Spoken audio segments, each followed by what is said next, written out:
नमस्कार दोस्तों, मैं आरव चौधरी स्वागत करता हूं आपका यूपी की ताज़ा खबरों में। दोस्तों, मैं लाया हूं उत्तर प्रदेश की 10 मुख्य व काम की बड़ी खबरें।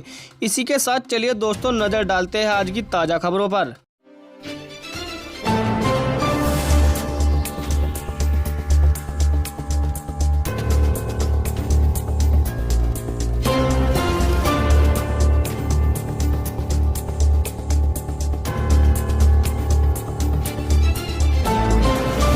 पहली अच्छी खबर है दोस्तों, सीएम योगी ने 359 करोड़ की दी सौगात।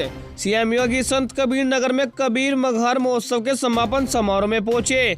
वहां उन्होंने 359 करोड़ की 114 परियोजनाओं का लोकार्पण और शिलान्यास किया।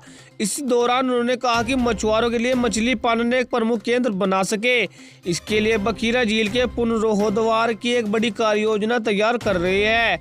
यहां आने वाले समय में अपना मेडिकल कॉलेज हो सके, इसके लिए मैंने प्रशासन से जमीन चिन्हित करने के लिए कहा है। चलिए दोस्तों, आप कुमार विश्वास को राज्यसभा भेज सकती है बीजेपी। यूपी में राज्यसभा की 10 सीटों पर 27 फरवरी को चुनाव होने हैं। बीजेपी की ओर से पार्टी अध्यक्ष जेपी नड्डा, दुष्यंत गौतम, जाने माने कवि कुमार विश्वास और पूर्व केंद्रीय मंत्री मुख्तार अब्बास नकवी को राज्यसभा भेजा जा सकता है। इन सभी नामों में सबसे ज्यादा चर्चा कुमार विश्वास के नाम की है।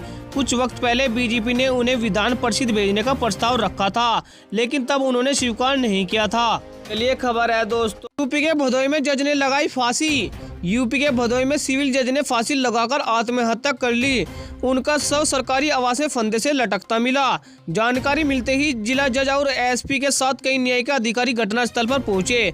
फोरेंसिक टीम जांच पड़ताल में जुट गई है। मऊ निवासी ज्योतिषाना राय भदोही में सिविल जज जूनियर डिवीजन के पद पर तैनात थी।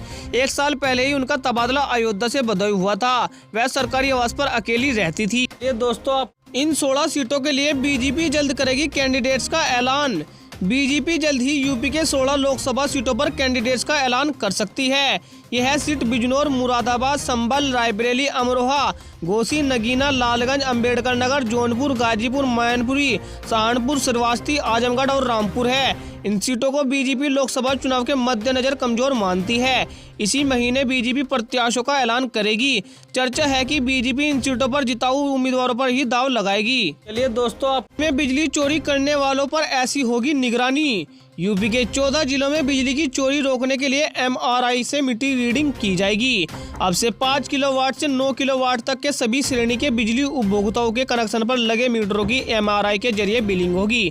इससे न सिर्फ बिजली चोरी रुकेगी, बल्कि मीटर रीडरों पर भी नजर रखी जाएगी। इसके अलावा मीटर में हुई छेड़छाड़ का पता भी आसानी से चल सकेगा। MRI से मीटिंग रीडिंग की शुरुआत मेरठ से हो गई है। ये दोस्तों, ज्ञानवापी मूर्तियों का कराया जाएगा सुलभ दर्शन। ज्ञानवापी तहखाने की मूर्तियों का सुलभ दर्शन कराया जाएगा। इसको लेकर काशी विश्वनाथ मंदिर प्रशासन तैयारियों में जुट गई है। अभी मूर्तियों का आम लोग ठीक से दर्शन नहीं कर पा रहे हैं। इसके पीछे का कारण मूर्तियों और तहखाने में गेट में काफी दूरी माना जा रहा है। इसलिए अब कोर्ट के पूजा और दर्शन के आदेश के बाद सुलभ दर्शन के लिए फैसला लिया गया है, जिससे आम लोग आसानी से दर्शन कर सके। अच्छा दोस्तों, खबरों में आगे बढ़ने से पहले आपसे एक छोटी सी गुजारिश है। दोस्तों, अगर आप उत्तर प्रदेश के रहने वाले हैं तो यूपी न्यूज को सब्सक्राइब करके बेल आइकन दबाएं, क्योंकि आपको अपने उत्तर प्रदेश की ताज़ा व बड़ी खबरें व मुख्य समाचार हमारे चैनल यूपी न्यूज पर रोजाना देखने को मिलते रहेंगे। और साथ ही दोस्तों, इस वीडियो पर एक लाइक और एक प्यारी सी कमेंट में हमें यह जरूर बताएं आप वीडियो कौन से जिले से देख रहे हैं। चलिए दोस्तों, आपका टाइम वेस्ट न करते हुए सीधा बढ़ते हैं खबरों में। और आज की अगली बड़ी खबर है दोस्तों, एक ही परिवार के 4 लोगों की मौत। ग्रेटर नोएडा के वेस्ट तुशियाना गांव में एक ही परिवार के 4 लोगों की संदिग्ध हालत में मौत हो गई। चारों के शव एक कमरे में पड़े थे। कमरे से गैस रिसीव की बदबू आने पर पड़ोसियों ने घटना की सूचना पुलिस को दी थी। पुलिस ने दरवाजा तोड़कर अंदर जाकर देखा तो सभी लोग मर्द थे। मरने वालों में हाथरस निवासी चंद्रेश, उसकी पत्नी निशा, भाई राजेश और बहन बबली शामिल है। सभी यहाँ किराए के मकान में रहते थे। चलिए दोस्तों, जुमे की नमाज के दौरान विवादित तकरीर। वाराणसी के ज्ञानवापी मस्जिद में आज जुमे की नमाज के दौरान मौलाना अब्दुल बातिन नोमिनी ने विवादित तकरीर दी। मौलाना नोमिनी ने अपनी तकरीर में केंद्र और यूपी सरकारों पर जमकर निशाना साधा। उन्होंने कहा कि मुल्क में इन दिनों बदले की भावना रखने वाली हुकूमतें काम कर रही है।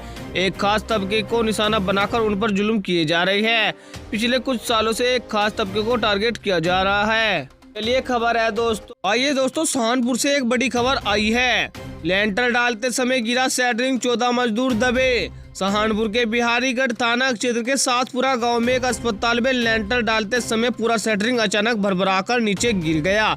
इससे भगदड़ मच गई और वहां काम कर रहे करीब 14 मजदूर दबने से घायल हो गए, जिनमें गंभीर रूप से घायल हुए 6 मजदूरों को भगवानपुर के आरोग्यम अस्पताल भर्ती कराया गया है। अन्य मजदूर निजी चिकित्सक से उपचार लेने के बाद अपने घर लौट गए।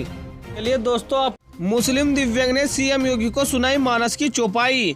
मुख्यमंत्री योगी आदित्यनाथ ने आज गोरखपुर में दिव्य कला और कौशल प्रदर्शनी का अवलोकन किया।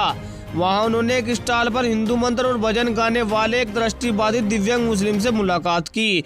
इस दौरान मुस्लिम नौजवान आलम ने सीएम योगी को रामचरितमानस का पाठ सुनाया, जिसके बाद सीएम योगी ने शख्स की पीठ थपथपाई। सीएम ने कहा कि दिव्यांगजन में असीमित अंतर्निहित प्रतिभा होती है। चलिए खबर है दोस्तों, वजू खाने में गंदगी प्रकरण मामले में आज नहीं हुई सुनवाई।